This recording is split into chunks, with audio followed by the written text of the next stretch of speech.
Hi friends, ఈరోజు chicken curry చేస్తున్నా. KG chicken ఫ్రెష్గా కడిగి పెట్టుకున్న, ఆయిల్, చిన్నగా ముక్కలుగా కట్ చేసుకున్న ఒక పెద్ద ఉల్లిపాయ, ఫ్రెష్గా దంచి పెట్టుకున్న అల్లం వెల్లిపాయ,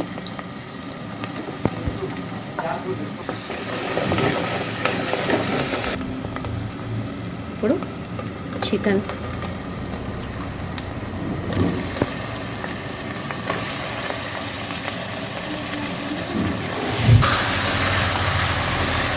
మంచిగా ఆయిల్లో ముక్క అనేది ఉడికిపోవాలి.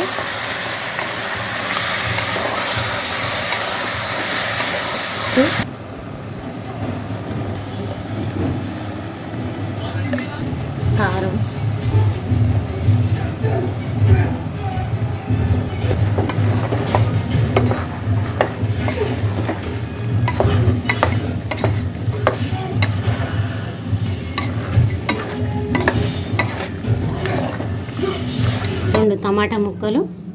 రెండు టమాటాలు అండి ముక్కలు చేసిన, కొద్దిగంత కొత్తిమీర, పెరుగు మనం మిక్సీకి వేసుకుంది ఇప్పుడు దీంట్లో వేసుకోవాలి. చూడండి, మనం వాటర్ వేయకుండానే ఇన్ని వాటర్ వచ్చేసినాయి.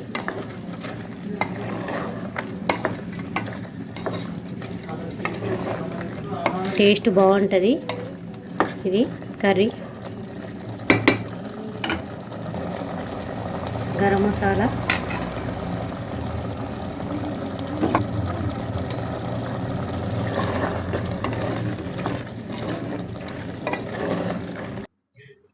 చూడండి ఆయిల్ అంతా పైకి వచ్చింది కదా, రెడీ అయిపోయినట్టే చికెన్.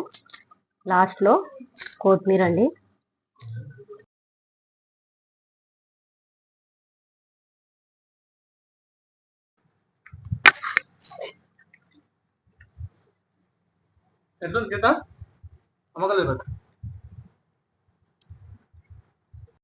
సూపర్ అయిందండి టేస్ట్. మీరు కూడా ఒకసారి ట్రై చేయండి. ఇలా సూపర్ టేస్ట్ ఉందంట. మా బిడ్డ కూడా అంట. మా ఛానల్ సబ్స్క్రైబ్ చేయండి, లైక్ చేయండి, షేర్ చేయండి ఫ్రెండ్స్. Bye friends.